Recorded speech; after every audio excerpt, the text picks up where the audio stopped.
রামপালজি মহারাজ এমন একজন মহান সন্ত যিনি তার সদ্ভক্তি, তত্ত্বজ্ঞান, করুণা এবং সেবার মাধ্যমে সমাজে এক নতুন দৃষ্টান্ত স্থাপন করেছেন। সন্ত রামপালজি মহারাজের নেতৃত্বে তার সকল সতলোক আশ্রম থেকে সমাজ কল্যাণের অসাধারণ কাজ সমাজকে সোনালী ভবিষ্যতের এক নতুন আশা দেখিয়েছে। সন্ত রামপালজি মহারাজের কাছ থেকে নাম দীক্ষা গ্রহণের পর লক্ষ লক্ষ মানুষের ক্যান্সার, এইডস ইত্যাদির মতো দুরারোগ্য রোগ সেরে গেছে।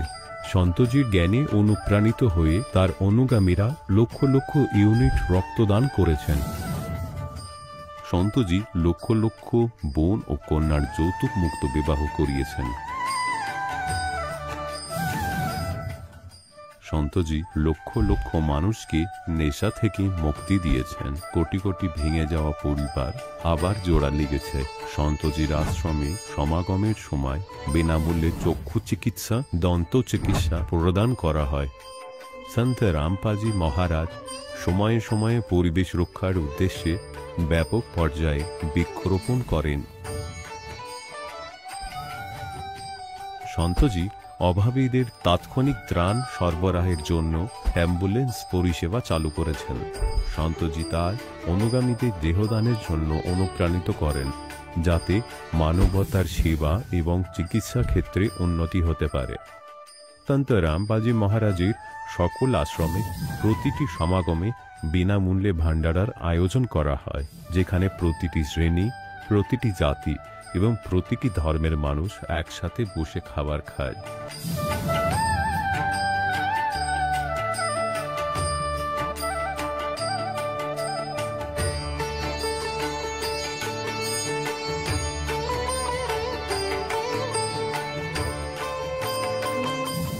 সন্ত রামপালজি মহারাজের অন্নপূর্ণ অভিযান গরিব ও অসহায় মানুষের জীবনে এক নতুন শক্তি ও আশার সঞ্চার করেছে।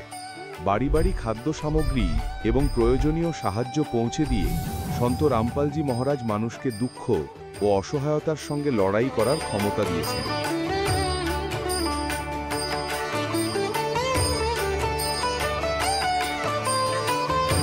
সন্ত রামপালজি মহারাজ কর্তৃক গরিব মানুষের জন্য বাড়ি বানানোর এই অসাধারণ কাজটি এক এমন দৃষ্টান্ত স্থাপন করছে, যা শতাব্দীর পর শতাব্দী ধরে সন্তজির উদারতা ও দয়ার প্রতীক হিসেবে পরিচিত হবে।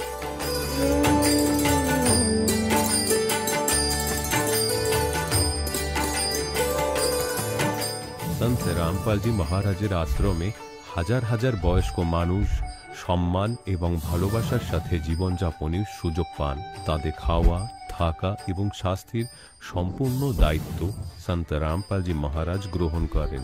অনাথ শিশুদের জন্য সন্ত রামপালজি মহারাজের সকল আশ্রম কোনো আশীর্বাদের চেয়ে কম নয়। এখানে শিক্ষা, সংস্কৃতি এবং ভবিষ্যতের জন্য উন্নত সুযোগ প্রদান করা হয়। বন্যা হোক, ভূমিকম্প হোক বা মহামারী, সন্ত রামপালজি মহারাজ এবং তার অনুগামীরা সবসময় অসহায় মানুষের জন্য সবার আগে দাঁড়িয়ে থাকেন।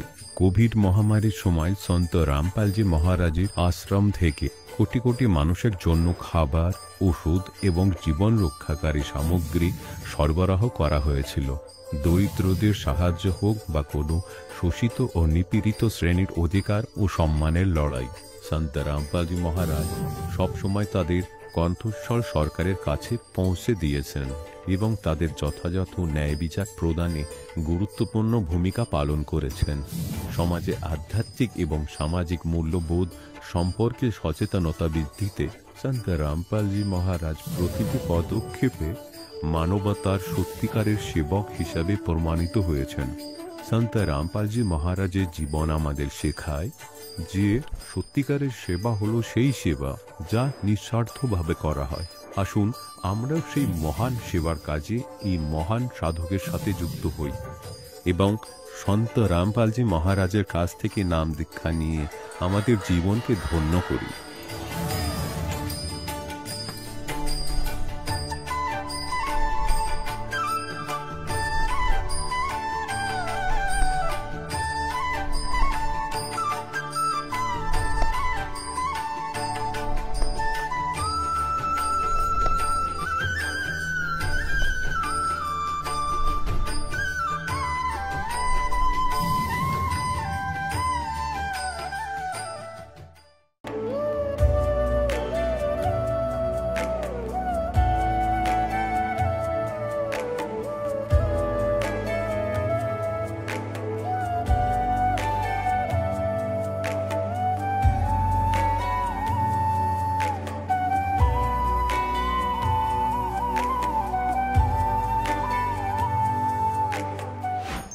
কখনো পরমাত্মা পাপের কর্মদণ্ডকেও নষ্ট করতে পারেন।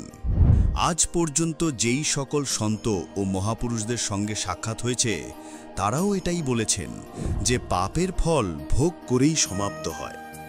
তিনি কোন প্রভু? যিনি পাপ কর্ম কাটিয়ে দেন, যিনি কালের বন্ধন থেকে মুক্ত করে দেন। তার নাম কি? তার পূজা পদ্ধতি কি? জানার জন্য অবশ্যই শুনুন জগৎগুরু তত্ত্বদর্শী সন্ত রামপালজি মহারাজের অমৃত প্রবচন। নমস্কার দর্শকবৃন্দ, আজ আমরা আপনাদের জন্য নিয়ে এসেছি এক অনুপ্রেরণামূলক সাক্ষাৎকার, যেখানে আমাদের সঙ্গে রয়েছেন অনন্যা কয়াল। তিনি সন্ত রামপালজি মহারাজের থেকে 2021 সালে নাম দীক্ষা গ্রহণ করেছেন এবং তারপরে তার জীবনে তিনি এক অভূতপূর্ণ পরিবর্তন অনুভব করেছেন। দীক্ষা নেওয়ার আগে তিনি বিভিন্ন দেবদেবীর পূজা ও ব্রত পালন করতেন, কিন্তু কখনো মনোবাঞ্ছিত ফল প্রাপ্ত করতে পারেননি। সন্ত রামপালজি মহারাজের সদ্ভক্তির পথ অনুসরণ করার পর তিনি ও তার পরিবার মানসিক, শারীরিক ও আর্থিকভাবে বহু সমস্যা থেকে সমাধান পেয়েছেন, যেরকম তার প্যানক্রিয়াসের সমস্যা এবং তার পরিবারের ভূতপ্রেতের বাধা থেকে মুক্তি পেয়েছেন। এই সাক্ষাৎকারে অনন্যা কয়াল আমাদের জানিয়েছেন কিভাবে সদ্ভক্তি করে মানুষের জীবন পরিবর্তন হতে পারে এবং যারা কষ্টে রয়েছেন তারা কিভাবে সন্ত রামপালজি মহারাজের শরণ নিয়ে তাদের সমস্যার সমাধান পেতে পারে। সাক্ষাৎকারটি সম্পূর্ণরূপে দেখুন এবং জ্ঞান অর্জন করুন। নমস্কার। নমস্কার, আপনার নাম কি? আমার নাম অনন্যা কয়াল। আপনি কোথা থেকে এসছেন? আমি কলকাতা হরিদেবপুর থেকে বিলং করি। আপনি কবে সন্ত রামপালজি মহারাজ থেকে নাম দীক্ষা নিয়েছেন? আমি সন্ত রামপালজি মহারাজের থেকে 2021-এ নাম দীক্ষা নিয়েছি। সন্ত রামপালজি মহারাজের কাছ থেকে নাম দীক্ষা নেওয়ার আগে আপনি কি কোনো ভক্তি সাধনা করতেন? সন্ত রামপালজি মহারাজের থেকে নাম দীক্ষা নেওয়ার আগে আমরা অনেক যত দেবী দেবতা আছে সব কিছুরই আমরা পুজো করতাম। তারপরে আমরা কালী মাকে আমরা ইষ্ট রূপে আমরা পূজা করতাম। অনেক আমাদের ঘরে মূর্তি, তারপরে ফটো সব কিছুই থাকতো, সব ধরনের দেবী দেবতার আমাদের। তারপরে বড় করে পুজো করা হতো, কালী মায়ের ব্রত রাখা হতো সব কিছুর। আর পুরো পাড়াকে খাওয়ানো হতো, এত বড় করে পুজো করা হতো। আর তারপরে আমরা যে ভগবান শিবের যে মহামৃত্যুঞ্জয় মন্ত্র যেটাকে বলে, আমরা সেইটাকে জাপ করতাম 108 বার করে, ডেলি করতাম। আর আরও যত সমস্ত যে ব্রত ছিল, আমরা বৃহস্পতিবার আর শনিবার করে নিরামিষ করতাম, আহার করতাম। অ্যান্ড যত ব্রত ছিল সব কিছুই আমরা করতাম, যত ধরনের যত সাধনা ছিল। আচ্ছা বোন, আপনার কাছে একটি কথা জানতে চাই। দেবী দেবতার আপনি এত ভক্তি করতেন, ব্রত পালন করতেন এবং মৃত্যুঞ্জয় মন্ত্রও জাপ করতেন, তা সত্ত্বেও আপনি সন্ত রামপালজি মহারাজের শরণে কেন আসলেন? আমরা প্রথমে তো ফেসবুক থেকে আমার বাবা সন্ত রামপালজি মহারাজের ভিডিও পায়, ওখানটায় সৎসঙ্গ পোস্ট করা ছিল। তো সেখান থেকে যেহেতু আমাদের কষ্ট অনেক ছিল না, তো বাবা খুঁজছিল সমাধান কি করে পাওয়া যায়, কোথা থেকে পাওয়া যায়। তো যে সৎসঙ্গ পোস্ট করা ছিল ফেসবুকে, সেখান থেকে বাবা পেয়েছিল। আর ওখানটায় যে ইন্টারভিউ থাকে ভগতদের, সেটা দেখে বাবা দেখলো যে তাদের লাভ হচ্ছে, তো কি আমরাও শরণে গেলে লাভ হবে। তো সেই বুঝেই আমরা শরণে এসেছিলাম, যে যদি লাভ পাওয়া যায়। প্রথমে আমরা অ্যাকচুয়ালি জ্ঞানটা না বুঝে আমরা লাভ পাওয়ার জন্য আমরা শরণে এসেছিলাম। তো সন্ত রামপালজি মহারাজের কাছ থেকে নাম দীক্ষা নেওয়ার পর এবং ওনার দেখানো ভক্তিমার্গে চলার পর আপনার কি মনোবাঞ্ছিত ফল আপনি পেয়েছেন? সন্ত রামপালজি মহারাজকে আপনাকে সেই ফল দিয়েছে? হ্যাঁ, সন্ত রামপালজি মহারাজের থেকে নাম দীক্ষা নেওয়ার পরে আমাদের অনেক লাভই হয়েছে। আর্থিক, শারীরিক, মানসিক সব দিক থেকেই লাভ হয়েছে। আমাদের ফ্যামিলিতে অনেক ধরনের লাভ হয়েছে। আমার নিজের হয়েছে, আমার মা, বাবা, ঠাকুমা, ভাই সবার হয়েছে। প্রথমত তো আমার পড়াশোনার দিক থেকে বলছি। পড়াশোনাতে আমি খুবই একটা বিলো অ্যাভারেজ স্টুডেন্ট ছিলাম। তো সেখান থেকে আমার রেজাল্ট ভালো হওয়া স্টার্ট হয়, পড়াশোনাতে আমার কনসেন্ট্রেশন বসে। দ্বিতীয়ত আমার প্যানক্রিয়াসের সমস্যা হয়েছিল। আমার যে পিত্ত যে থলি সেটা কাজ করা বন্ধ করে দিয়েছিল, যার জন্য আমার পুরোপুরি সলিড খাওয়া বন্ধ হয়ে গেছিলো। খালি আমার যে স্যালাইন চলতো সেইটাই, আর যদি খেতাম আমি ওআরএসের যে জল আর কোকোনাট ওয়াটার। তো তারপরে যদিও একটু ঠিক হয়েছিল, তো খাওয়ার মধ্যে অনেক রেস্ট্রিকশনস পড়ে গেছিলো। অনেক অনেক অর্ধেকের বেশি খাবারই আমি খেতে পারতাম না, খাওয়া বারণ ছিল। তো তারপরে সন্ত রামপালজি মহারাজের থেকে দীক্ষা নেওয়ার পরে আমার যে এখন আমি সব কিছু খেতে পারি, ইভেন যে কখনো যদি খুচমুচ আমার খিদে পেয়েছে আমি কোথাও চিপসও কিনে খেতে পারতাম না, এখন আমি সব কিছু খেতে পারি, কোনো কিছুতে রেস্ট্রিকশনস নেই। তৃতীয়ত আমার দীক্ষা নেওয়ার পরে আমি বোধহয় কোনো ভুল করেছিলাম নিয়মের বাইরে কাজ, যার জন্য আমার মেন্টালি একটু প্রেশার অনেকটাই বেড়ে গেছিলো। ফ্যামিলির কিছু প্রবলেমস ছিল, তারপরে আমার পড়াশোনার প্রবলেম ছিল, তো সব কিছু মিলিয়ে অনেকটাই প্রেশার হয়ে গেছিলো। তো আমার তখন একটা মেন্টাল ডিসঅর্ডার হয়ে গেছিলো, যেটাকে সোম্যাটিক ডিসঅর্ডার বলে। তো ওটার জন্য আমাকে অনেক ডক্টরের কাছে গেছিলাম, ওষুধ খেয়েছিলাম, কিন্তু কোনো দিক থেকেই কোনো কাজ করেনি। তো তারপরে আমাদের সন্ত রামপালজি মহারাজের কাছ থেকে আমরা মানে প্রার্থনা লাগিয়েছিলাম ফোন করে আশ্রমে মালিক গুরুদেবের কাছে। তো সন্ত রামপালজি মহারাজ বললো যে ভক্তি করো, সব ঠিক হয়ে যাবে। তো তারপরে আমি ভক্তি করেছিলাম আর ওষুধ সব ছেড়ে দিয়েছিলাম, যে ওষুধগুলো খাচ্ছিলাম। তো কিছু মাসের মধ্যেই আমি ঠিক হয়ে গেছিলাম। তারপরে এখনও অবধি আর কোনো সেরকম প্রবলেম হয়নি।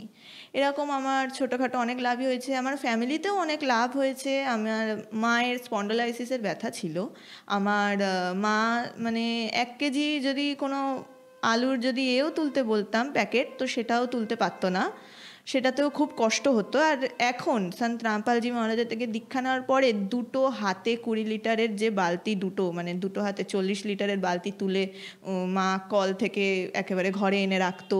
অনেক কিছুই এরকম লাভ হয়েছে। তারপরে মায়ের এক সাইডে ব্রেনে ব্যথা করতো, মাইগ্রেন, তো এখন সেটাও ব্যথাটা অনেকটাই কমে গেছে। আর বলতে গেলে নেই, খুবই যতক্ষণ না মা সেরকম কোনো প্রেশার পড়ছে ততক্ষণ আর কোনো ব্যথা ট্যাথা কিছু হয় না, অনেক লাভ হয়েছে। তারপরে আমার ঠাকুমার অ্যাস্থমা ছিল, তো ডক্টর বলে দিয়েছিল যে উনি বেশি দিন বাঁচবে না, অ্যান্ড থ্রোট ক্যান্সারের সিমটমস দেখা গিয়েছিল।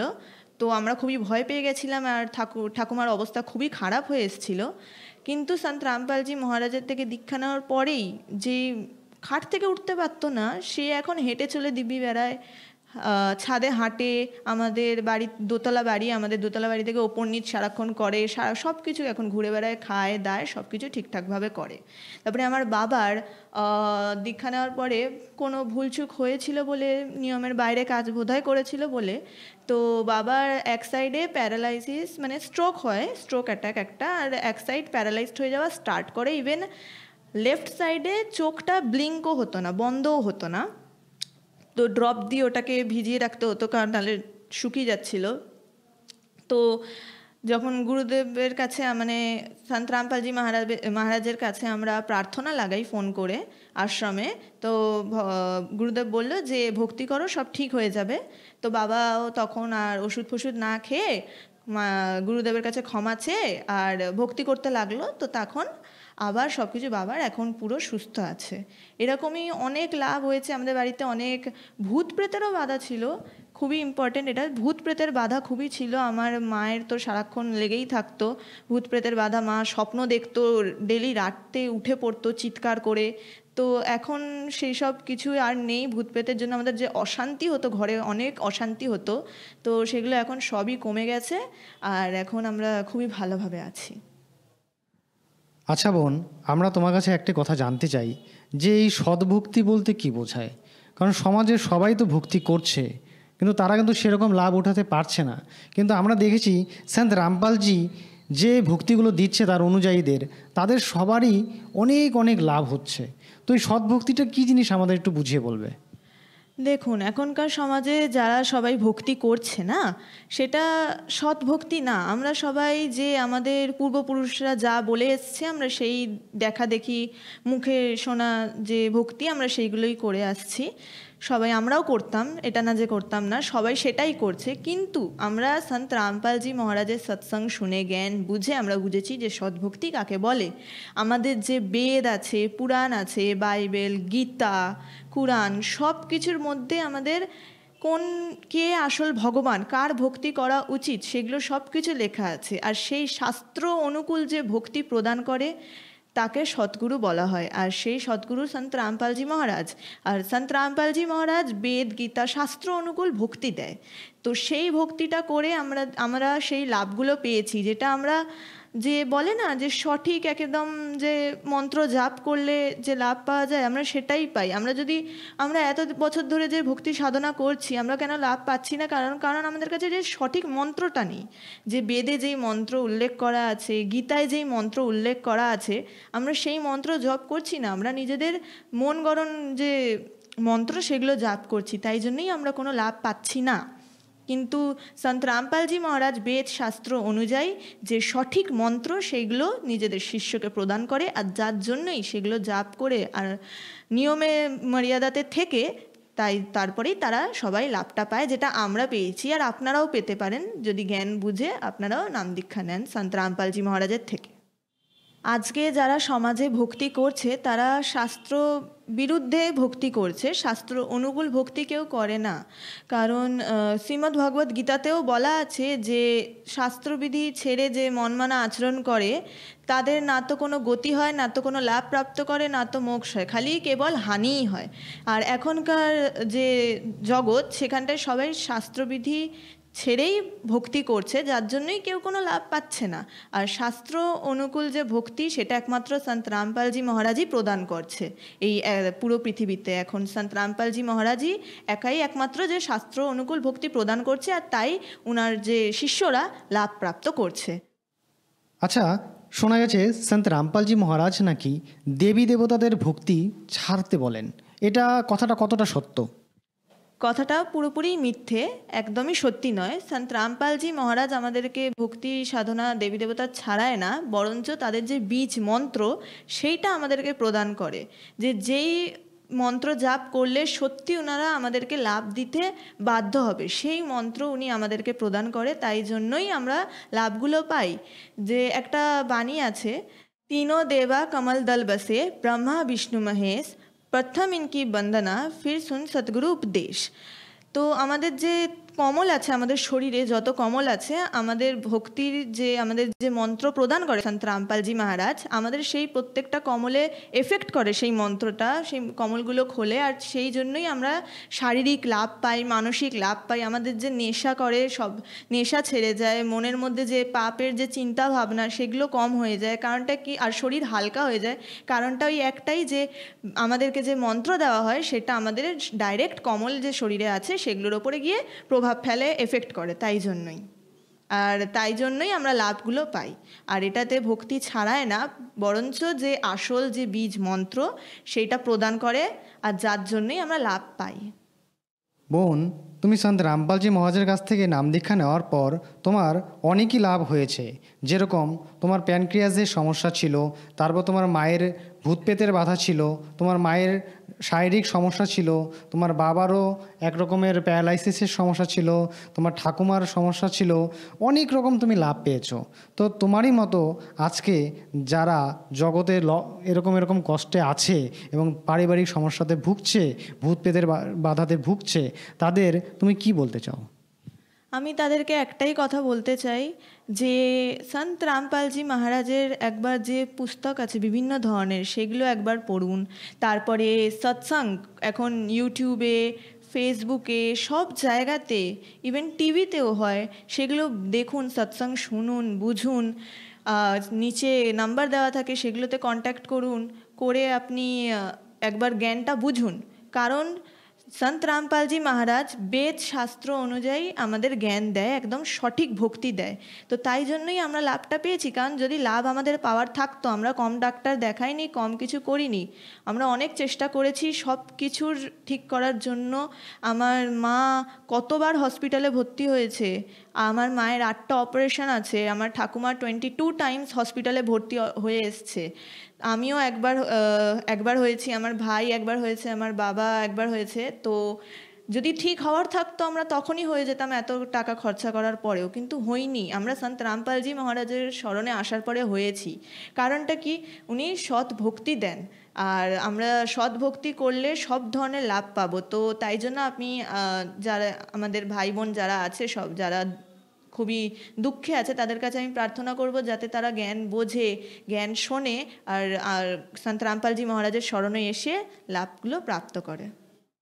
আচ্ছা বোন, তোমার এই বার্তাটি শুনে যদি কোনো পুণ্য আত্মা সন্ত রামপালজি মহারাজের শরণে যেতে চায় এবং ওনার কাছ থেকে নাম দীক্ষা নিতে চায়, তাহলে উনি কিভাবে নিতে পারেন?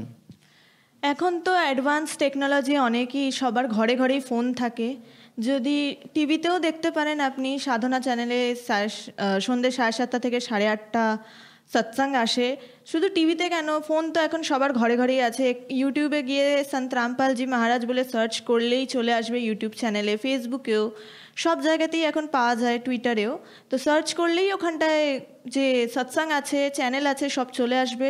ভিডিওটা অন করলেই নিচে হলুদের একটা লাইন চলে, সেই লাইনের মধ্যে ফোন নাম্বার দেওয়া থাকে, সব কিছুই প্রোভাইড করা থাকে। ইভেন সন্ত রামপালজি মহারাজ অ্যাপও আছে, সেটাকেও আপনারা ইনস্টল করতে পারেন করে, ওখানটায় তো নাম্বার দেওয়াই থাকে, কন্ট্যাক্ট করার পুরো একদম ডাইরেক্ট লিঙ্ক করা থাকে। তো অনেক ওয়ে আছে, সেখান থেকে আপনারা কন্ট্যাক্ট করে, যে আপনার ওখান থেকে বলে দেবে যে আপনার আশেপাশে কোনো নাম দীক্ষা কেন্দ্র আছে কি না, তো সেখানে গিয়ে আপনি নাম দীক্ষা নিতে পারেন। অনেক অনেক ধন্যবাদ বোন তোমাকে। ধন্যবাদ। দর্শকগণ, এখন আপনি শুনলেন সন্ত রামপালজি মহারাজের থেকে দীক্ষা গ্রহণ করে সুখী হওয়া ভক্তের অভিজ্ঞতা। এখন দেখুন জগৎগুরু তত্ত্বদর্শী সন্ত রামপালজি মহারাজের মঙ্গল প্রবচন। যে এখানে দাদুজি বলতে চেয়েছিলেন যে কেহরি নাম কবির কা, কেহরি মানে বব্বর শের, আর বব্বর শের কোথাও গর্জন করছে তো, আর হাতি আশেপাশে ঘুরে বেড়াচ্ছে তো, হাতি এতটাই ভয় পেয়ে যায় যে সে পায়খানা করে ফেলে, সে মল ত্যাগ করে দেয়, এমন ভয় পেয়ে যায় যে ভাবতে থাকে সে কোথায় গিয়ে প্রাণ বাঁচাবে। তো এখানে বলার উদ্দেশ্য এই যে হাতি কোনো ছোট প্রাণী নয়, সাধারণ প্রাণীর থেকে অনেক শক্তিশালী, কিন্তু ওই সিংহের সামনে সেও ফেল, ওর ওর ওখানে কোনো অস্তিত্বই কাজ করে না, কোনো অস্তিত্ব থাকে না। তো দাদু সাহেবজি এটাই বলতে চান যে কেহেরি নাম কবির হ্যাঁ, পরমাত্মার যে আসল মন্ত্র, এবং কবির সাহেবকে মনে করুন বব্বর শের, তার মতো শক্তিশালী। আর হ্যাঁ, এই কালও কিন্তু ছোট নয়, বিষমকাল গজরাজ, গজরাজ মানে হাতিদের রাজা, হাতিদের মধ্যেও যে সবচেয়ে শক্তিমান সে। কিন্তু দাদু ভজন প্রতাপ সে ইয়ে ভাগ্য শুনতে আওয়াজে, নামটি স্মরণ যা আপনাকে দেওয়া হবে, এটি রামের নাম। রাম রাম কিন্তু কোনো মন্ত্র নয়, এটা রামের নাম, অর্থাৎ যে নাম দ্বারা সেই রামকে পাওয়া যায়, সেই নামটি দুটো অক্ষরের শতনাম, যার মধ্যে একটি ওম মন্ত্র রয়েছে, একটি গুপ্ত আছে, সেই তৎশব্দ। পরবর্তীতে কি বলা হয়েছে, পল পল নাম কবির কা, যা পরমেশ্বর কবিরজি যে সত্য সাধনা বলেছেন, যা এক মুহূর্তও যদি কেউ সত্য সাধনা করে ভক্তি করে থাকে, মন থেকে করে, पल एक नाम कबीर का दादू मन चितलावे, अस्थि के असवार को स्वान काल नहीं खावे। এখন দেখুন, এই মহাপুরুষদের বাণীকে বোঝা কোনো বাচ্চার কাজ নয়। এই মহাপুরুষগণ হলো দাদুপন্থী, কবিরপন্থী, গরিবদাসপন্থী, কেউ ক খ গ ঘ কিছু জানে না এইসব বাণীগুলোর, এনার বাণী তারা বুঝতেও পারেনি। এখন এখানে কেমন প্রথমে তিনি তুলনা করছেন যে পরমাত্মাকে আপনারা বব্বর শের মনে করুন, এবং হাতিও কিন্তু ছোট নয়, কিন্তু তার সামনে হাতিরও কোনো অস্তিত্ব নেই। এই সিংহের সামনে আমাদের সর্বশক্তিমান ভগবান এতই শক্তিশালী এই কালের তুলনায়। এখন আরো কি বলছেন, যে আপনারা যারা কবির পরমাত্মার শরণ নিয়েছেন, আপনারা বসে গেছেন হাতির ওপর। আর কালকে কি বলছে, কালকে মনে করুন ডগ, কুকুর। হাতির ওপর বসে থাকা ব্যক্তির সে কোনোভাবেই ক্ষতি করতে পারে না, কোনো প্রকারে নয়। যদি সে হাতির ওপর বসে থাকে আর নিচে থেকে পড়ে যায়, তবে তো সে ক্ষতি করবেই। যদি সে পরমাত্মার শরণ ত্যাগ করে, তবে কাল তাকে খাবেই, সে তো প্রস্তুত হয়েই বসে আছে। যেমন একজন মানুষ হাতির ওপর বসে আছে, আর কুকুররা ঘেউ ঘেউ করছে, কারণ দাদু সাহেবজি এটাই বলতে চান যে আপনি পরমাত্মার শরণে আসার পর এই কালের নাগালের বাইরে এতটাই দূরে চলে যান, যেমন কালকে মনে করুন কুকুর, আর আপনি বসে আছেন হাতির ওপরে, তাহলে সে আপনার কোনো ক্ষতি করতে পারবে না, কাছেও আসতে পারবে না। এতটাই আপনি এতটাই নিরাপদ হয়ে গেছেন এই ভগবানের শরণে এসে। তো এখানে কি বলা হচ্ছে, পল এক নাম কবীর কা দাদু মন চিতলাবে, अस्थि के असवार को स्वान काल नहीं खावे। स्वान মানে কুকুর, হস্তি মানে হাতি। হাতির ওপর বসে থাকা ব্যক্তির যেমন কুকুর কোনো ক্ষতি করতে পারে না, কবির পরমেশ্বরের স্মরণে আসার পর আপনাকে এই কাল কোনো দুঃখ দিতে পারবে না। सुमरत नाम कबीर का कटे काल की पीर, दादू दिन दिन ऊंचा होए फिर परमानंद सुखशीर। কবির সাহেবের নাম যে ব্যক্তি ধারণ করেছে এবং মর্যাদার সাথে চলতে থাকে, ডেলি সে অন্য ব্যক্তিদের থেকে ওপরে উঠতে থাকবে, ধীরে ধীরে বিচ্ছিন্ন হয়ে যাবে কিছুদিনের মধ্যেই সমাজ থেকে, অন্য ঘর হয়ে যাবে আপনার। আর তারপর পরমানন্দ সুখশীর, পরম আনন্দ, পরম আনন্দ। যেমন গীতা অধ্যায় নম্বর 18 শ্লোক নম্বর 62-তে বলা হয়েছে যে অর্জুন, তুই সমস্ত হৃদয় দিয়ে ওই পরমেশ্বরের স্মরণে যা, তার কৃপাতে তুই পরম শান্তি অর্থাৎ পরম আনন্দ লাভ করবি এবং সেই চিরস্থায়ী স্থান লাভ করবি। তো এখানে দাদু সাহিবজি একই কথা বলছেন যে के सुमरत नाम कबीर का कटे काल की पीर, दादू दिन दिन ऊंचा हुआ फिर परमानंद सुखसीर। दादू नाम कबीर की जय कोई लेवे ओटे, तिनको कबू लागे नहीं ये काल कर्म की चोटे। কালের বজ্রপাত, যেমন কারোর ছেলে মারা গেল, কারোর মেয়েকে বিধবা করা হলো, কারোর পা কেটে দিল, কারোর ক্যান্সার হয়ে গেল, বলা হয় এগুলো কালের বজ্রপাত, এগুলো কালের অস্ত্র, হাতিয়ার, এগুলো আপনাকে কষ্ট দেওয়ার জন্য বলেছে। তাহলে কালের বজ্রপাতের আঘাত আপনাকে প্রভাবিত করবে না, আপনি এতটাই নিরাপদ হয়ে যাবেন। और संत सब कूप केते दरिता नीरे, দাদু অগম অপার হে ও দরিয়া সত্য কবীর। মহাপুরুষদের বাণী দেখুন, পূর্ণ আত্মারা, আত্মা একদম তৃপ্ত হয়ে যাবে। এখন তাকে এই এই নকল আচার্য শঙ্করাচার্যরা এবং এইসব স্লোগান মণ্ডলেশ্বর মহর্ষি বলতেন, তিনি তো পড়াশোনা জানতেন না, তিনি তো অশিক্ষিত ছিলেন, এটা তো মূর্খের ভাষা তার গ্রন্থেতে। এতে কি অদ্ভুত ধরনের তুলনা করেছেন যে ওর সন্ত সব কূপ হ্যায়, যেমন দাস পরমাত্মার সংজ্ঞা বলেছেন। তহসিলদারও একজন সাহেব, তার যতটুকু ক্ষমতা আছে তিনি ততটাই প্রভু। মন্ত্রী, ডিপটি কমিশনারও একজন সাহেব, মন্ত্রী, প্রধানমন্ত্রী, মুখ্যমন্ত্রী সবাই সাহেব। তো এখানে এই তুলনাই করা হয়েছে যে অর সন্ত, যেমন আপনারা শোনেন যে ওই গ্রামে একজন বাবা ছিল, তিনি এই কাজটা করেছেন, অন্য একজন ওই কাজটা করেছেন। তো বলা হয় যে তারাও তাদের ক্ষমতা রাখে, কিন্তু তা কমপ্লিট নয়, সম্পূর্ণ নয়, তাদের দ্বারা সর্বলাভ হতে পারে না। আপনার তহসিলের সাথে বন্ধুত্ব আছে, তো একটা রেজিস্ট্রি করাতে পারবেন, 1 বছর, 6 মাস, 2 বছর, 10 বছর, 50 বছরে হয়তো একটা কাজ করাতে পারেন। তারপর বেশি সক্ষম ব্যক্তি স্মরণে যান, তো এই ধরনের আরো কাজ আপনার হয়ে যাবে এইরকম। তো কি বলা হয় যে और संत सब कूप है, আরো সন্ত তোমরা বলো যে, যেমন কেউ কেউ বিষ্ণুর উপাসক হয়ে যায় আর সে বিষ্ণুর আরাধনা করে, কিছু শক্তি সংগ্রহ করেছে, তো তা থেকে কিছু ভাগ দিতে পারে, সে অল্প একটু আধটু আরাম দিতে পারে, কিন্তু উভয়ই নরকে যাবে সব শেষে, শিষ্যের পাশাপাশি গুরুও। এখানে বলা হয়েছে और संत सब कूप है।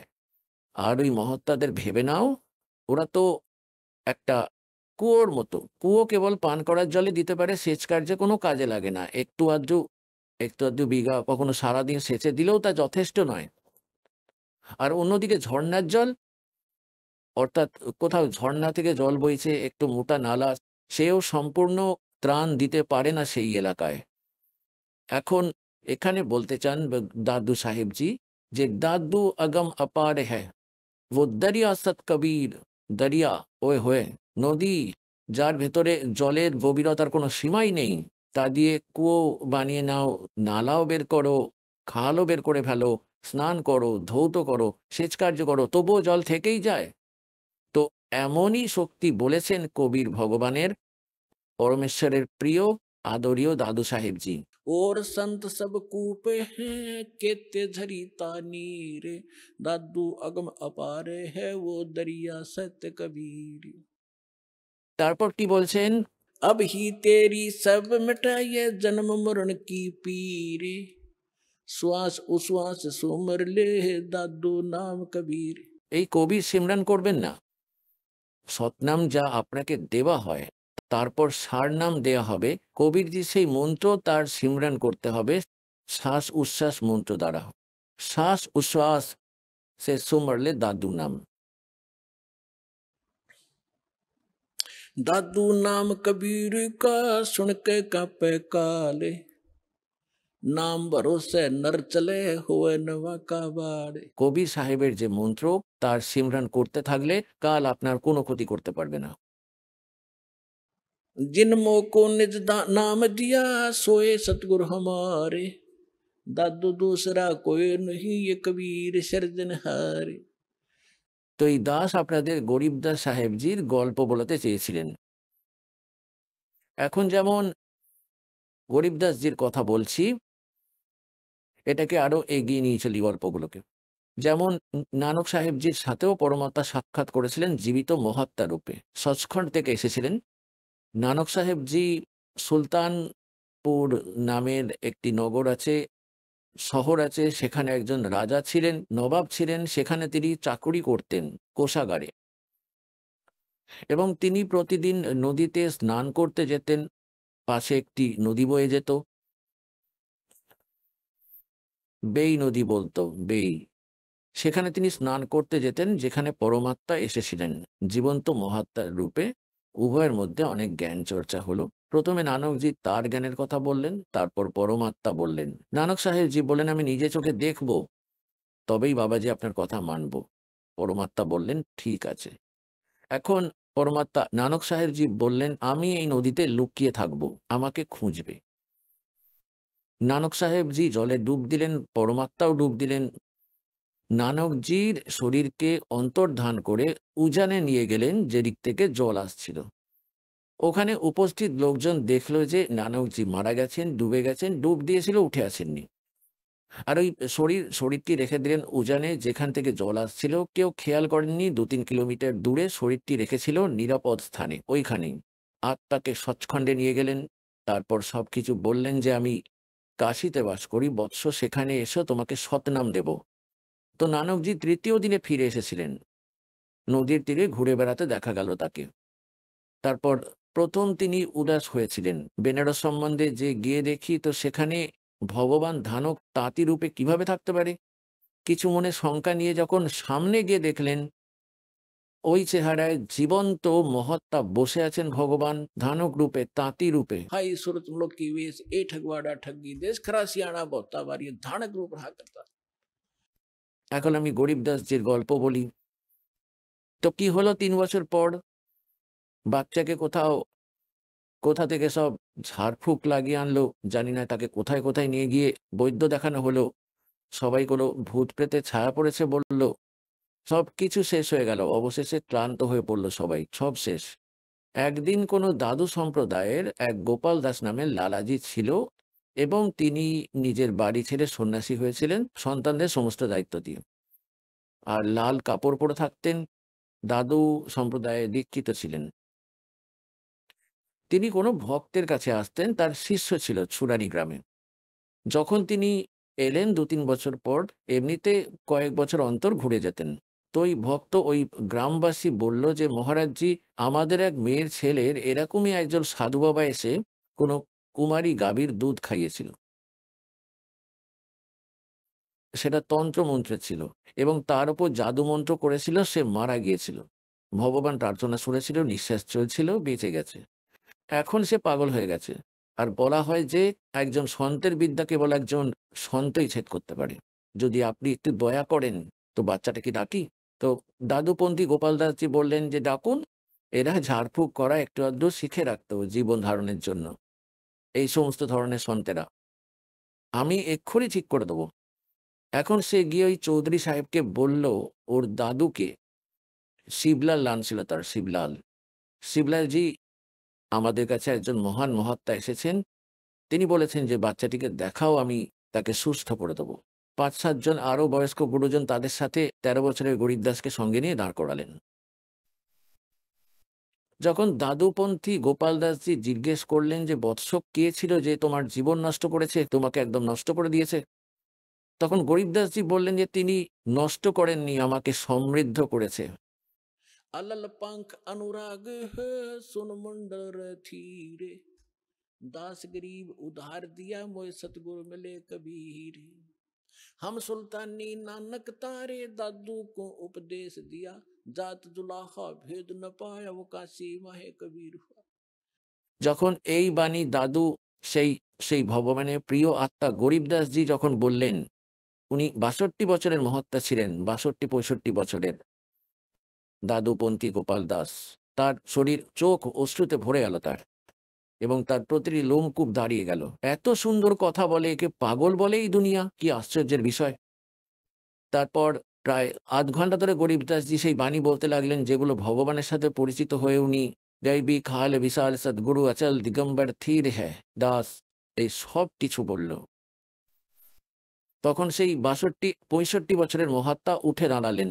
মহাত্মা, যাকে ওই লোকেরা পুজো করত, হাত জোর করে বলল, মহারাজজি, বাণী লিখে দিন, সব বাণী, সমস্ত জীব রক্ষা পাবে কলিযুগে। পরমাত্মা বা গরিবদাসজি এটাই চেয়েছিলেন যে কোনোভাবে লেখককে যদি আমি পাই, কিন্তু তিনি কাল পালিয়ে যাবেন, যদি দুদিনে একটু লিখে, আমাকে তো অনেক কিছু লিখতে হবে, তাকে দৃঢ় করার জন্য গরিবদাসজি উঠে চলে গেলেন, আর কোনো কথা বললেন না ওনার সাথে। এখন ওই লোকগুলো ভাবলো যে একজন ৬৫ বছরের বৃদ্ধ মানুষ একজন ১৩ বছরের বালকের সামনে হাত জোর করে বসে আছে।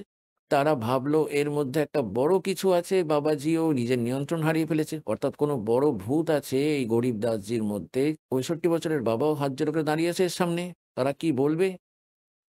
তো সবাই যে যার বাড়ি ফিরে গেলেন। গরিব দাসজি চললেন ক্ষেতের দিকে, জঙ্গলের পাশে, এবং দাদুপন্থী মহাত্মাজিও তার পেছন পেছন যেতে লাগলেন। সেই অমর বাণী আশ্চর্যজনক বাণী, কারণ পরিচিত ছিলেন সন্তের বাণীর সাথে, দাদুজির সাথে, যে উনি কেবল সন্তের সাথে দেখা পেয়েছিলেন জীবন্ত মহাত্মা রূপে। দাদুপন্থী বিশ্বাস করেন না যে কবির কাশিওয়ালার সাথে দেখা হয়েছিল, অথচ তিনি প্রকাশ্যে লিখেছেন তার নিজের গ্রন্থে। তো সকলের বুদ্ধিতে পাথর পড়ে রয়েছে। তৃতীয় দিন গরিবদাসজি বললেন যে, বাবাজি, কথা শোনো, এই সবটা লিখতে হবে, যতটা আমি লেখাতে চাই তবেই লেখাবো, নইলে বাড়ি যাও। তো উনি বললেন, দাদুপন্থী গোপাল দাসজি বললেন যে যে মহারাজজি, আমি বাড়ি থেকে ফ্রি হয়ে গেছি, আর আমার কাজ তো কিছুই করার নেই, তো এই পরমাত্মার কাজ সেবা যদি আমি পেয়ে যাই, তো এর থেকে বড় কোনো কাজ নেই, কোনো পুণ্য নেই। তো গরিবদাসজির তার দাদুর একটা কুল গাছের বাগান ছিল, কুল, বড় কুলের গাছ। সেখানে ঝান্ডির গাছ ছিল অনেক, অনেক বড়।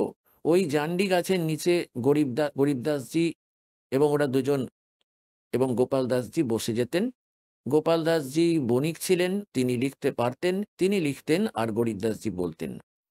৬ মাসের মধ্যে এই বাণী পূর্ণ হয়েছিল, যা আজ এই দাসের কাছেও আছে, আর যা আপনাদের সামনে অমৃত বর্ষণ করছি।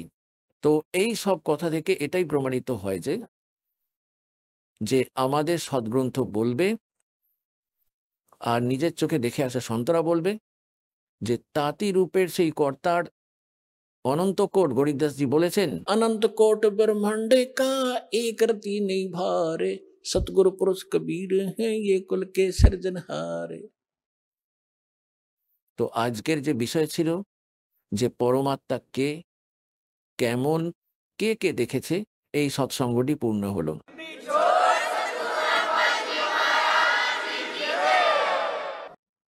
পরম পিতা পরমাত্মা, পূর্ণ ব্রহ্ম, সকল সৃষ্টির সৃষ্টিকর্তা, কুলের মালিক কবির পরমেশ্বরের অসীম দয়ায় আপনারা সকল পুণ্যাত্মাগণ শতলোক আশ্রম, বড়বালা জেলা হিসার, হরিয়ানায় পৌঁছতে পেরেছেন। যে আত্মার ওপর পরমাত্মা বিশেষ প্রসন্ন হয়, তারাই এই শুভ স্থানে আর শুভ সমাগমে আসতে পারে। সকল পদার্থ হ্যাঁ জগমাহি, और कर्महीन नर पावत नाय। পুণ্যাত্মাগণ, আপনারা বাচ্চা, হয়তো বিদ্যার্থী, কেবল টিচারই জানেন যে যে যদি এই বিদ্যার্থীরা ভালোভাবে শিক্ষা গ্রহণ করে পরীক্ষায় উত্তীর্ণ হয়ে যায়, তাহলে এদের জীবন খুবই উজ্জ্বল হবে, এদের ভবিষ্যৎ, এরা ভালো চাকরি পাবে, এরা খুব সুখী থাকবে। কিন্তু ওই সময় বাচ্চাদের এই কথা মনে থাকে না যে আমরা কেন পড়াশোনা করছি, কেন শিখছি। আর তারা যারা ভালো বিদ্যার্থী হয়, টিচারের বলা প্রত্যেক ক্লাস ওয়ার্ক, হোমওয়ার্ক করতে থাকে, তো সফল হয়েই যায়। তারপর সেই বস্তু তারা স্বাভাবিকভাবেই পেয়ে যায়। আপনারা সেই বিদ্যার্থী যারা জন্ম আর মরণের রোগ থেকে মুক্তি পাওয়ার জন্য আর শতলোকের ভেতরে গিয়ে ওই স্থায়ী সুখ প্রাপ্ত করার শুভ অবসর প্রাপ্ত হয়েছেন। এতে যদি আপনি ওই ছাত্রদের মতো মনোযোগ সহকারে এই সকল ক্রিয়া করতে করতে সংসার ছেড়ে চলে যান, তাহলে আপনি সেই স্থান প্রাপ্ত করবেন যা আজ পর্যন্ত হাজারো বর্ষ পর্যন্ত ঋষি মহর্ষিরা চেষ্টা করেও নিষ্ফল হয়েছেন। তাহলে আপনি কতটা পুণ্য করলেন, আপনি কতটা পুণ্যাত্মা হলেন? হীরের মূল্য হীরে নিজেই জানে না, কেবল জহুরি বলতে পারে। এই দাস একজন জহুরি। আপনি ওই পরম পিতার সেই হীরে, আপনি নিজেই জানেন না, এই দাস কিন্তু জানে। আপনার জন্য ওই পরমাত্মা কত ঘুরে বেড়াচ্ছে। আপনি কালের ভাং খেয়ে রেখেছেন। আপনি কেবল এখানের এই সংসারের সুখ দেখতে পান। ভবিষ্যতের আপনার আপনার ভবিষ্যতে পরে নেক্সট জীবনে কি হবে তা আপনি একদমই জানেন না। পরমাত্মা বলেন যে গোতা মারু স্বর্গ মে, जा बैठूं पाताल और गरीब दास ढूंढता फिरूं अपने हीरे मोतीलाल। আপনি কোথা থেকে এসেছেন এটা না তো আপনার হাতে আছে। এখানে আসা কেবল পরমাত্মাই আপনাকে এখানে আনেন। প্রথমে তো আপনার কাছে খবর পাঠায়। এত মূল্যবান জ্ঞান যে কোনো মাধ্যমে, কোনো ভক্তের মাধ্যমে, কোনো বইয়ের মাধ্যমে বা কোনো টিভি চ্যানেলের মাধ্যমে, তারপর আপনার মধ্যে প্রবল প্রেরণা জাগায় ওই পরমপিতা। তারপর আপনার ব্যবস্থা করেন এখানে আসবার। কেউ মধ্যপ্রদেশ থেকে আসছেন, কেউ উত্তরপ্রদেশ থেকে আসছেন, কেউ মহারাষ্ট্র থেকে, কেউ উড়িষ্যা থেকে। পুণ্যাত্মারা, আজ আমরা এতটাই অলস হয়ে গেছি, আমরা আমাদের প্রতিবেশীর বাড়ি যাওয়াও ভুলে গেছি, এটা ভেবে যে পরে দেখা করব বন্ধুর সাথে। আর আপনি এত দূর এখানে এসেছেন। कहते करे करावे साईं मन में लहर उठा, दादू सिद्धर जीव के वो आप बगल हो जाए। তো আপনার ওপর কতটা করুণা কল্পনাও করতে পারবেন না। এত দূর আসা, ট্রেনে আসতে কতটা কষ্ট হয়েছে, কিন্তু আপনার আগের পুণ্য এতটাই প্রবল যে আপনাকে ওখানে আটকে রাখতে পারে না। এবং পূর্বের তপস্যার কারণে হয় পূর্ণ হংস মুরাদ, অতীতের সংস্কার আপনার সাথে আছে। আপনি নিশ্চয়ই কোনো সময় পরমাত্মা কবিরজির সাথে ছিলেন যখন ভগবান পৃথিবীতে এসেছিলেন। ওই সময় আপনি অশিক্ষিত ছিলেন, আপনি পরমাত্মাকে গ্রহণ করতেই পারেননি। কিন্তু পরমাত্মার কাছ থেকে পাওয়া সাধনা করতে থাকেন, মোক্ষ প্রাপ্তি করতে পারেননি।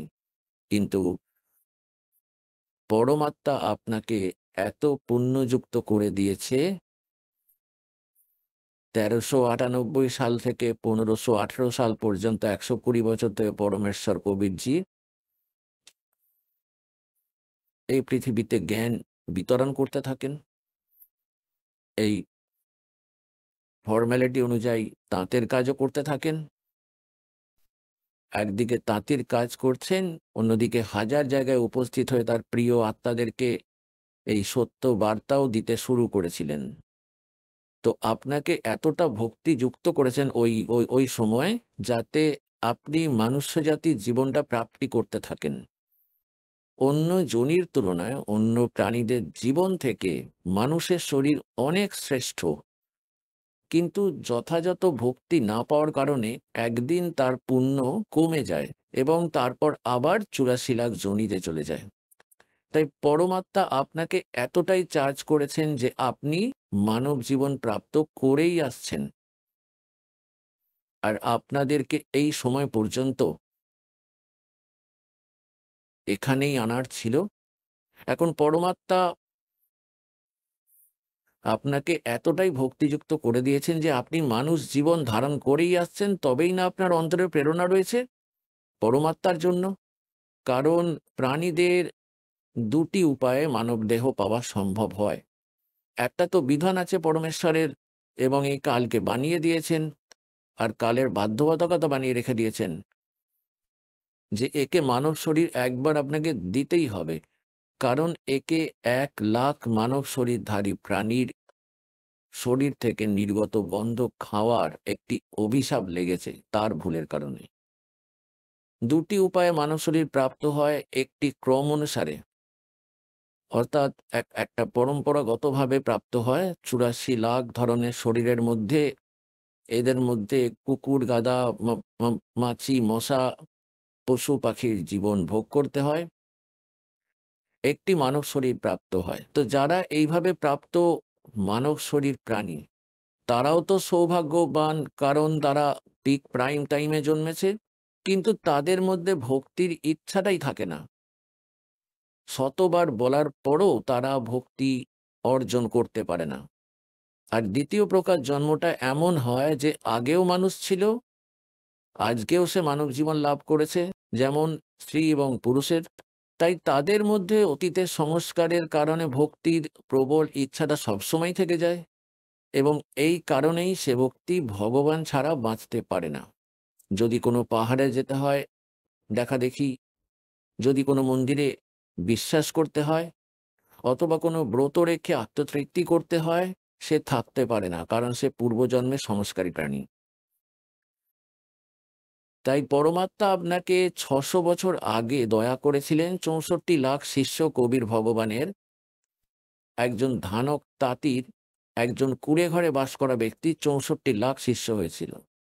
তাহলে ভাবুন পুণ্যাত্মাগণ, যাকে আমরা কবি ভেবে তার ফাইল বন্ধ করে বসেছিলাম, তিনি তো কবি ছিলেন। সন্ত ভাবিনি আমরা তাকে, কেবল একজন কবি মনে করতাম আমরা। কারণ আমরা পাঠ্যসূচির বইয়ে তার দোহাগুলো সব পড়তে থাকতাম, এবং কবির পরিভাষা অনুযায়ী কবিদের মধ্যেই তার নাম নেওয়া হতো। আরো কত কবি হয়েছিল, সমান্তরালে তার নাম লেখা হতো। কারো কি কোনো শিষ্য হয়েছিল? তিনি ভগবান ছিলেন, এবং তিনি যে অমৃতবাণী, যে তত্ত্বজ্ঞান প্রচার করেছিলেন, তা কবির সাগরের ভিতরে বিদ্যমান। তা থেকেও স্পষ্ট যে তিনি যে জ্ঞান দিয়েছেন তা বেদ, পুরাণ, শ্রীমদ্ ভগবদ গীতা, বাইবেল, কুরআন ইত্যাদিতে নেই। সেই জ্ঞানের কথাও পরমাত্মা বলেছেন। তাই তিনি পরমাত্মা ছিলেন, কেবল কবি ছিলেন না। আর তার পরমাত্মার মহিমায় বেদে লেখা আছে যে ওই পরমাত্মা উপরে থাকতেন সতলোকেতে, মানুষ দৃশ্যমান রাজার মতো করে একটা সিংহাসনের ওপর সবসময় বসে আছেন, সেখান থেকে গমন করে আসতে থাকেন, অথবা ভালো আত্মাদের সঙ্গে দেখা করেন। নিজের জ্ঞানকে প্রবাদের মাধ্যমে, দোহার মাধ্যমে, পদ্যের মাধ্যমে উচ্চ স্বরে বলে বলে শোনাতে থাকেন, যে কারণে তিনি কবিদের মধ্যে একজন বিখ্যাত কবির খেতাবও অর্জন করেন। কিন্তু তিনি হলেন ভগবান, এটা বেদে লেখা আছে। এবং কবিদের মতো আচরণ করে এদিক ওদিক ঘুরে বেড়ায়, জায়গায় জায়গায় যায়। সেই একই মনোভাব নিয়ে পরমাত্মা একই সময় হাজার জায়গায় আবির্ভূত হয়ে আজ থেকে 600 বছর আগে আপনাদেরকে ভক্তি যুক্ত করেছিলেন। কিন্তু সেই সময় 64 লাখ শিষ্য হয়ে যাওয়া একটি অনেক বড় আশ্চর্যের বিষয়। কারণ হলো সেই সময় ভারত অনেকটাই বড় ছিল। পূর্ব আর পশ্চিমে পাকিস্তান, আফগানিস্তান, বেলুচিস্তান, ইরাক, ইরান, গজনি, এই সবই ভারতের অন্তর্গত ছিল। এবং সেই সময় সব মিলিয়ে ভারতের মোট জনসংখ্যা 4 কোটিও হবে না। এবং এর মধ্যে 64 লাখ শিষ্য হওয়া হিন্দু ও মুসলমান। কারণ পরমাত্মা এমন সুখ দিয়েছেন, তার প্রিয় আত্মাদের এমন জ্ঞান দিয়েছেন, তারা তখন অবাক হয়ে যেতেন। তখন সেই সময় পরমাত্মা আপনাদেরকে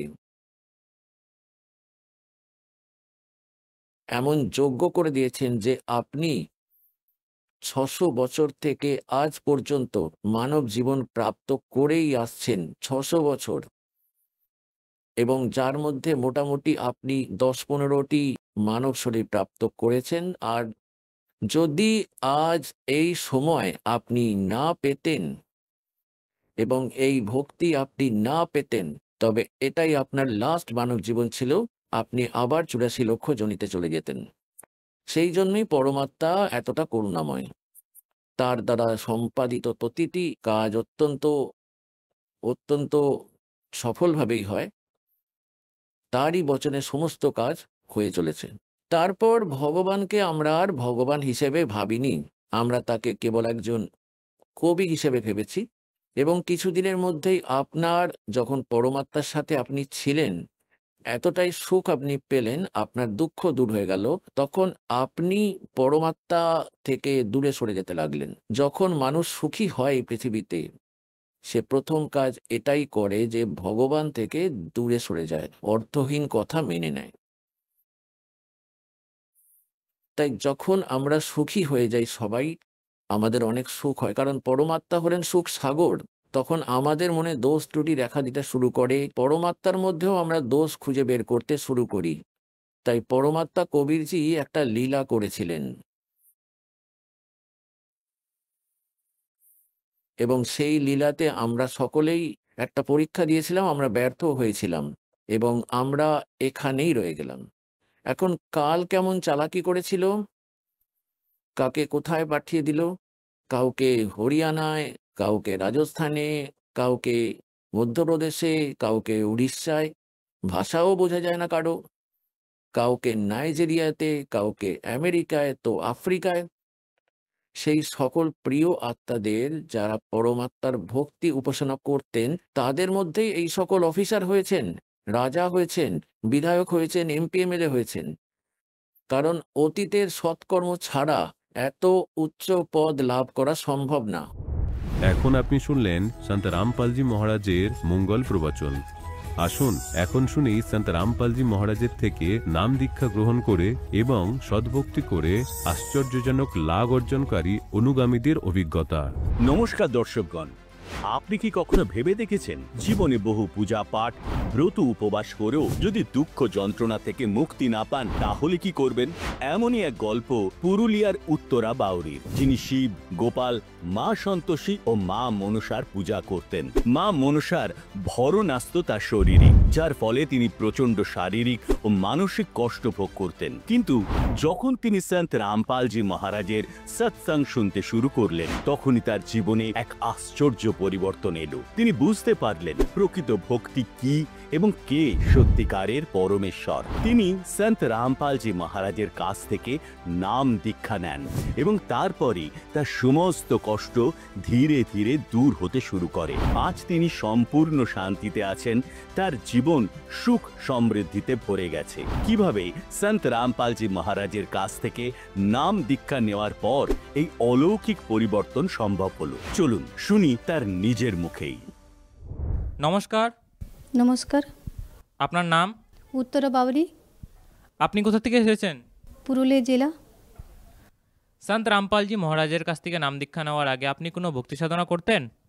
সন্ত রামপালজি মহারাজের কাছ থেকে নাম দীক্ষা নেওয়ার আগে আমি শিবের পূজা করতাম, গোপালের পূজা করতাম, মা সন্তোষীর ব্রত করতাম, আর মা মনসার পুজো করতাম।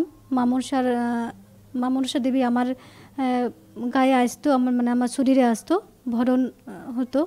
এবং মা মনসার ভরণ আসার ফলে, আমাদের পুজো করার ফলে আমার নানা রকম শারীরিক খুব কষ্ট হতো, আরও ভালো থেকে খারাপই বেশি হতো।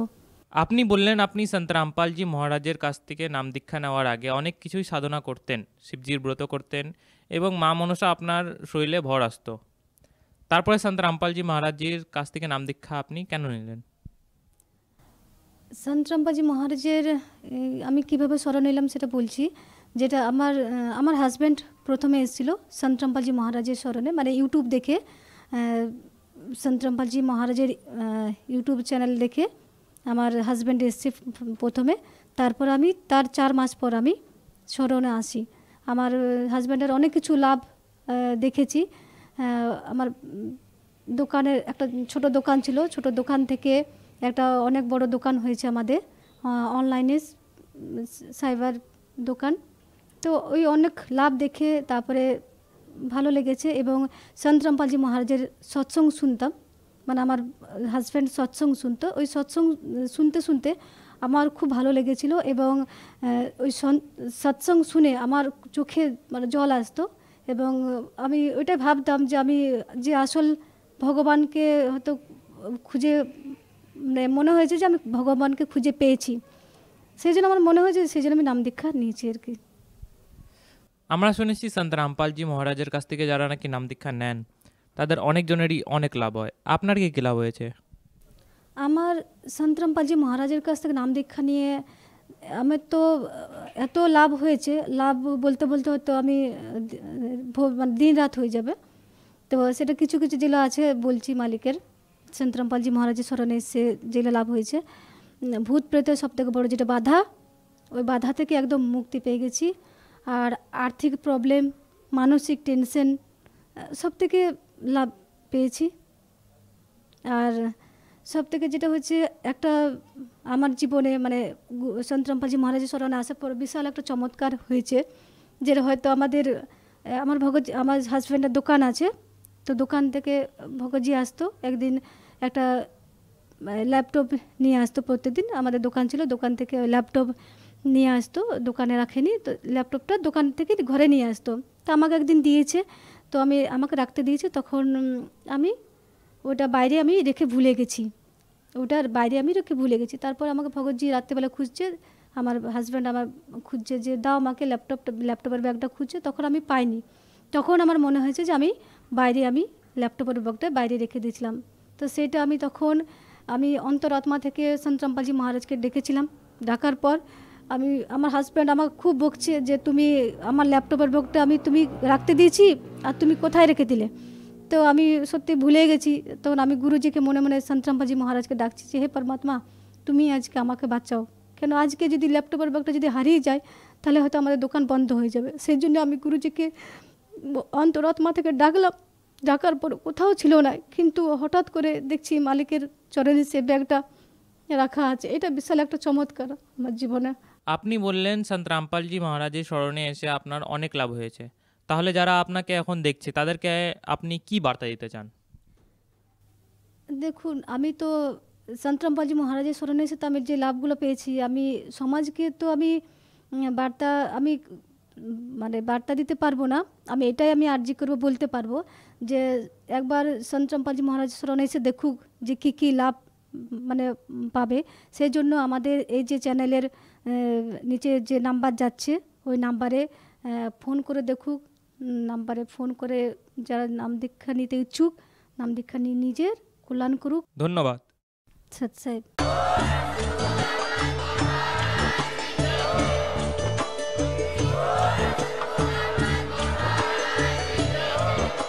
আপনারা শুনছিলেন জগৎগুরু তত্ত্বদর্শী সন্ত রামপালজি মহারাজের মঙ্গলময় প্রবচন। অধিক তথ্য জানার জন্য ভিজিট করুন আমাদের ওয়েবসাইট www.jagatgururampalji.org। সন্ত রামপালজি মহারাজের শুভাশীর্বাদে সম্পূর্ণ বিশ্বে 500-এরও অধিক নাম দীক্ষা কেন্দ্র আছে, যেখানে সন্ত রামপালজি মহারাজের দ্বারা অনলাইনে সম্পূর্ণ বিনামূল্যে নাম দীক্ষা দেওয়া হচ্ছে। আপনার নিকটবর্তী নাম দীক্ষা কেন্দ্রের ঠিকানা জানার জন্য যোগাযোগ করুন 918882914911।